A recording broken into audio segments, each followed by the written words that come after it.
প্রিয় মিত্র, আপনারা শ্রীকৃষ্ণ ভগবানকে চেনেন এবং জানেন, কিন্তু এই শ্রীকৃষ্ণ ভগবান যখন জন্ম নিয়েছিলেন তখন তার 4টি হাত ছিল। তারপরে তার 4টি হাত নেই, আপনারা 2টি হাত দেখতে পান। কিন্তু এই 2টি হাত শ্রীকৃষ্ণ ভগবান কোথায় রেখেছিলেন সেই সম্পর্কে আজকে আপনারা জানবেন, এবং আরও আপনারা জানবেন শ্রীকৃষ্ণ কেন এই জগতে লীলা করেছিলেন সেই সম্পর্কে কিছু তত্ত্বকথা। যখন শ্রীকৃষ্ণ দেবকীর উদরে জন্ম নিলেন, দেবকীর উদরে জন্ম নেওয়ার পরে বসুদেব তাকে যমুনা নদী পার করে সেই বৃন্দাবনে যশোদার ঘরে নিয়ে যাচ্ছিলেন। যমুনা নদীতে যখন পার হচ্ছিলেন তখন শ্রীকৃষ্ণ ওখানে একবার ওই যমুনা নদীর জলে পড়ে গিয়েছিলেন। কিছুক্ষণ পরে বসুদেব দেখতে পেলেন যে শ্রীকৃষ্ণ নেই, কিন্তু তারপরেই আবার কিছুক্ষণ পরে শ্রীকৃষ্ণকে জলের ভিতর থেকে খুঁজে পেলেন। তারপরে সে দেখতে পেলেন যে তার 2টি হাত আর আর যে 4টি হাত যে ছিল তার মধ্যে 2টি হাতই আছে। কারণ শ্রীকৃষ্ণ ছিলেন বিষ্ণুর অবতার। এই বিষ্ণুর যেমন 4টি হাত ছিল তেমনি শ্রীকৃষ্ণেরও 4টি হাত ছিল, কিন্তু ওই 2টি হাত তিনি ওই যমুনার কাছে রেখে দিয়েছিলেন। কারণ এই শ্রীকৃষ্ণের একজন স্ত্রী ছিলেন যমুনা। এই যমুনার কাছে তিনি 2টি হাত রেখে দিয়েছিলেন। কারণ মানবের যদি 4টি হাত হয় তাহলে কিন্তু সৃষ্টি অনেকটা উল্টা হয়ে যায়। তাই তিনি সেই 2টি হাতকে যমুনার কাছে রেখে দিয়েছিলেন আর যশোদার ঘরে গিয়ে লালিত পালিত হয়ে বড় হয়ে উঠেছিলেন। কিন্তু এই যশোদা জানতো না যে শ্রীকৃষ্ণ তার পুত্র নয়।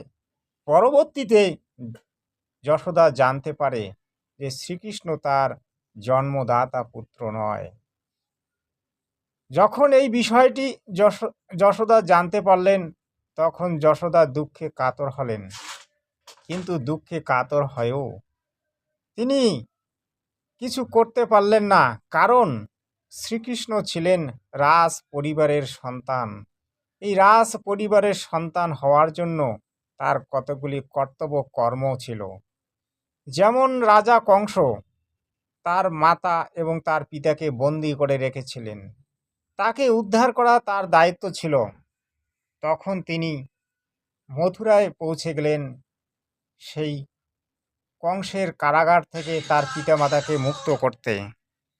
তিনি যথারীতি মুক্ত করলেন তার পিতামাতাকে এবং মথুরার রাজা হয়ে গেলেন।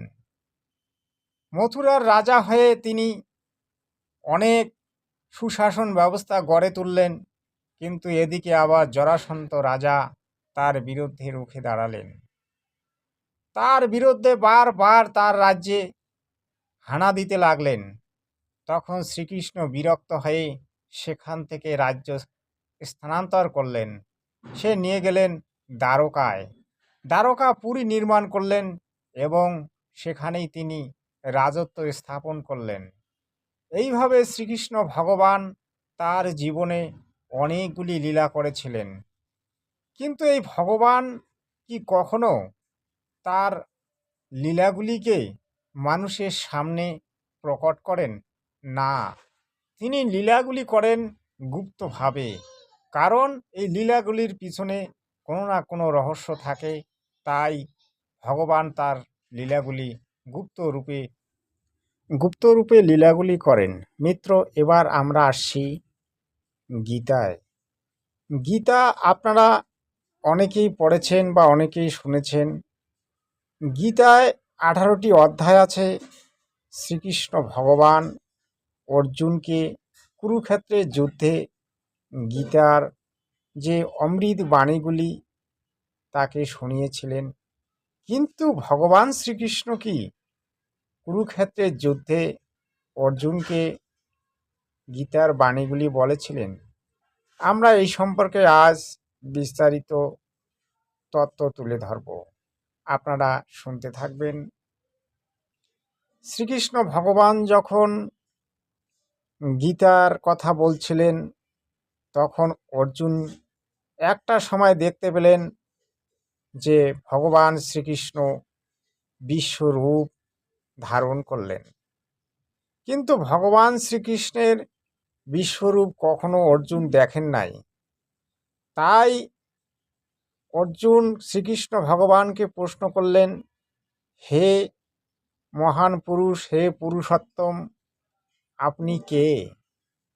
তখন সেই শ্রীকৃষ্ণ রূপধারী ভগবান বললেন যে অর্জুন, আমি কাল, আমি এই জগতের সংহারকর্তা, আমি সকলকে মেরে রেখেছি। তুমি যুদ্ধের নিমিত্ত মাত্র হও আর যুদ্ধে জয় করে শশাকরা পৃথিবীর রাজত্ব ভোগ করো। তুমি যদি যুদ্ধ নাও করো তবুও আমি এদেরকে মেরে রেখেছি আর আমি এদেরকে গ্রাস করব। তখন অর্জুন বললেন, হে দেব, হে মহাদেব, আপনি কে? তিনি বারবার বলতে লাগলেন, অর্জুন, আমি মহাকাল, আমি সকলকে সংহার করি, এই জগতের সৃষ্টি ও লয় আমি সকলকে এই জগতে লালন পোষণ করি এবং আমি এই জগতের মূল কর্তা। অর্জুন, তুমি চিন্তা করো না, তুমি যুদ্ধ করো, তুমি অবশ্যই জয়লাভ করবে আর এই শশাগড়া পৃথিবীর রাজত্ব ভোগ করবে। কিন্তু অর্জুন চিন্তায় পড়ে গেলেন। তারপর অর্জুন বারবার প্রশ্ন করা সত্ত্বেও তিনি কিন্তু তার সঠিক প্রশ্নের উত্তর দিচ্ছিলেন না। তিনি বলছিলেন যে আমি সকলের সংহারকর্তা, সৃষ্টি লয়কর্তা। আসলে ইনি কে? ইনি হচ্ছেন ব্রহ্ম, ইনি হচ্ছেন জ্যোতি নিরঞ্জন, ইনি হচ্ছেন কাল পুরুষ, ইনি হচ্ছেন এই একোশ ব্রহ্মাণ্ডের মালিক। শ্রীকৃষ্ণ কুরুক্ষেত্রের যুদ্ধে বাণীগুলি বলেননি? এই কাল, এই খল নায়ক শ্রীকৃষ্ণের মাধ্যমে অর্থাৎ শ্রীকৃষ্ণের ভিতরে প্রবেশ করে গীতার জ্ঞানগুলি বলেছিলেন এবং অর্জুনকে যুদ্ধের জন্য উৎসাহিত করেছিলেন এবং অর্জুনকে পাপের রাস্তায় ঠেলে দিয়েছিলেন। মিত্র, আমরা আজকে যে ভগবানকে মানি এবং পূজা করি, সেই ভগবানই আমাদের মূল শত্রু হয়। কারণ যেই রক্ষক সেই যদি ভক্ষক হয় তাহলে কি হবে? তাই এই একোশ ব্রহ্মাণ্ডের যিনি মালিক তিনি আসলে রক্ষক হয় ভক্ষক, তিনি জীবাত্মাকে ধরে খায়, এটাই তার কাজ। প্রতিদিন 1 লাখ উৎপন্ন করে আর 100 লাখ সে খায়, এটাই তার প্রতিদিনের কাজ। এই জন্য তাকে বলা হয়েছে নরখাদক। এই নরখাদকের একটা ভিডিও আমার আছে, আপনারা ভিডিওটি দেখতে পারেন। আপনাদের যদি ভালো লাগে তাহলে চ্যানেলটিকে সাবস্ক্রাইব করবেন, লাইক করবেন, শেয়ার করবেন। আগামী ভিডিও দেখার জন্য প্রস্তুত।